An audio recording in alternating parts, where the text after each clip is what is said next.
ചേട്ടൻ തോന്നിയത്? എനിക്കറിയില്ല.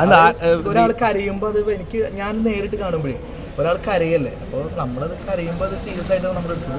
അതിപ്പോൾ എങ്ങനെയാണ് നിങ്ങൾ നോക്കിയാണെന്ന് എനിക്കറിയില്ല. എനിക്ക് ശരിക്കുള്ള കരച്ചിലായിട്ടാണ് എനിക്ക് തോന്നുന്നത്.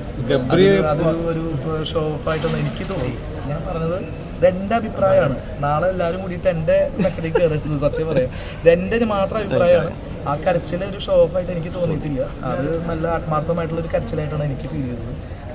പിന്നെ എനിക്ക് തോന്നുന്നു ഗബ്രി പിന്നെയും കൺട്രോൾഡ് ആയിട്ടെന്ന് തോന്നുന്നു. പക്ഷേ ആ കുട്ടി അത് ഫേക്ക് കരച്ചിലായിട്ട് എനിക്ക് ഫീൽ ചെയ്തത്. നമ്മളില്ലാത്തൊന്നും പറയാൻ പാടില്ല. ഞാനവിടെ നേരിട്ട് ഞാനവിടെ ഉണ്ടായിരുന്ന ഒരാളാണ്.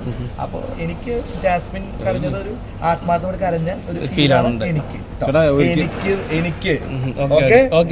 ചേട്ടാ, ഈ പ്രണയം ഒരിക്കലും നമ്മളിപ്പോ ചില ആളുകളൊക്കെ ഒന്ന് ഇല്ല പ്രണയിച്ചിട്ടില്ല. അപ്പൊ ഞാനും പ്രണയിച്ചിട്ടില്ല. ഇപ്പൊ ഈ പ്രണയം എന്ന് പറയുമ്പോ ചാക്കിലാക്കാൻ എന്നുള്ളൊരു സംഭവം ഉണ്ടല്ലോ, അത് ഫീൽ ചെയ്തിട്ടുണ്ടോ? പ്രണയം ചാക്കിലാക്കണ ഒരു ഫീലാണോ? അങ്ങനെയല്ല, അങ്ങനെ ഉണ്ടല്ലോ. വിജയം കണ്ടെത്താൻ വേണ്ടി ചാക്കിലാക്കുന്ന പ്രണയം ചാക്കിലാക്കുന്ന ഫീലാണെങ്കിൽ ആ പ്രണയിക്കുന്ന ആൾക്കാർ കള്ളന്മാരാണെന്ന് അർത്ഥം. പ്രണയം ചാക്കിലാക്കാനുള്ള ഒരു സംഭവമല്ല. പ്രണയം ഒരു ഫീലാണ്. അത് ആത്മാർത്ഥമായിട്ട് തോന്നുന്നുണ്ട്. അവര് പറഞ്ഞിട്ടില്ല പ്രണയം എന്ന്. നമുക്കാണ് ധൃതി പ്രണയമാണോ അല്ലേന്ന് വിചാരിച്ചിട്ടുള്ള ഒരു സംഭവം. അതായത് അവര് ഒരിക്കലും അത് പ്രണയമാണെന്നോ ഒന്നും പറഞ്ഞിട്ടില്ല. അവരെപ്പോഴും സുഹൃത്തുക്കളാണെന്ന് പറഞ്ഞിട്ടുള്ളത്. പിന്നെ അവര് കുറെ കാര്യങ്ങൾ പറയുമ്പോൾ നമ്മൾ ആലോചിക്കുമ്പോൾ അതൊക്കെ ശരിയാണ്. അതായത് രണ്ടുപേരും അടുത്തിരുന്ന് എന്താ കുഴപ്പം ചോദിച്ചു കഴിഞ്ഞാൽ നമുക്ക് ഉത്തരവില്ല. ശരിയല്ലേ? രണ്ടുപേരും അടുത്തിരുന്ന് എന്താ കുഴപ്പം? അത് ഇപ്പോൾ ഒരാൾ തൊട്ടു എന്ന് വെച്ച് കഴിഞ്ഞാൽ ഇപ്പോൾ ഞാൻ തന്നെ അങ്ങനെ തൊട്ടു എന്താ കുഴപ്പമെന്ന് ചോദിക്കുമ്പോൾ നമുക്ക് ഉത്തരവില്ല പറയാൻ. അപ്പോൾ ഞാൻ പറയുന്നത് ശ്രദ്ധിക്കുകയാണെങ്കിൽ അവർക്ക് ശ്രദ്ധിക്കാം, അല്ല അത് മുന്നോട്ട് എല്ലാം അവരുടെ ലൈഫാണ്. നമുക്ക് നമ്മുടെ ലൈഫ്, അവർക്ക് അവരുടെ ലൈഫ്. അപ്പം അവർ ചെയ്യണതിൽ ശരിയുണ്ടെന്ന് കണ്ടെത്തുന്ന ആൾക്കാരാണ് അവർ. അപ്പോൾ അവർ പറയുന്നത് പ്രണയമല്ല എന്നല്ലേ. അവർ പ്രണയം എന്ന് പറഞ്ഞിട്ടില്ലല്ലോ. ഇല്ല, പറഞ്ഞില്ല. ഞാൻ കണ്ടിട്ടില്ല, അങ്ങനെ പറഞ്ഞിട്ടില്ല. ഈ ആഴ്ച പറഞ്ഞിട്ടില്ലല്ലോ, അങ്ങനെ പറഞ്ഞിട്ടില്ല. അപ്പോൾ അവർ പറയുന്നത് നല്ല സുഹൃത്തുക്കളാണ്, സുഹൃത്തുക്കൾ തമ്മിൽ ഒരുമിച്ചിരുന്നോടെന്നൊക്കെ ചോദിക്കുന്നത്. നമ്മൾ അധികം അവരുടെ കാര്യത്തിൽ ഇടപെടാതിരിക്കണം എന്നല്ല. കാരണം അവർ എന്താ വെച്ച് കഴിഞ്ഞാൽ അവർ സുഹൃത്തുക്കളായി തുടരട്ടേന്നേ. എന്തായാലും ഗബ്രി ഔട്ടായി.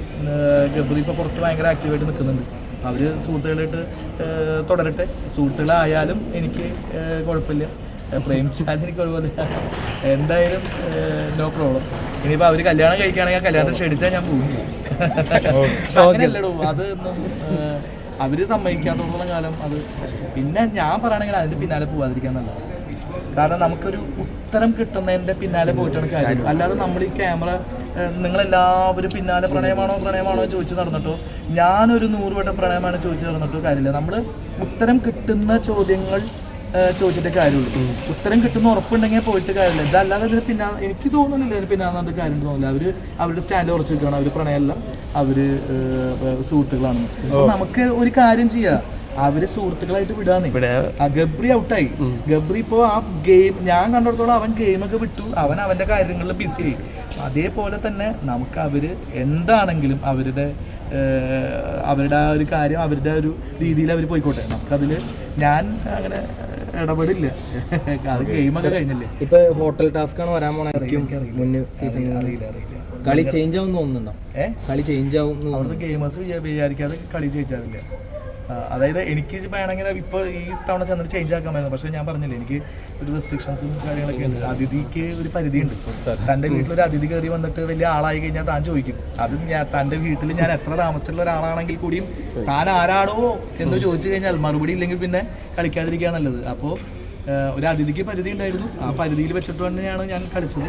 പക്ഷേ അതിഥി എന്ന് മാറി അത് ഒരു ഇതിലേക്ക് നീങ്ങിയാൽ, ഗെയിമറിലേക്ക് നീങ്ങിയാൽ ഞാൻ ആ കളി ഞാൻ ചേഞ്ച് ആക്കാൻ എനിക്ക് അറിയാമായിരുന്നു. പക്ഷേ ഞാൻ പറഞ്ഞത് എനിക്ക് ഏഷ്യാനെറ്റ്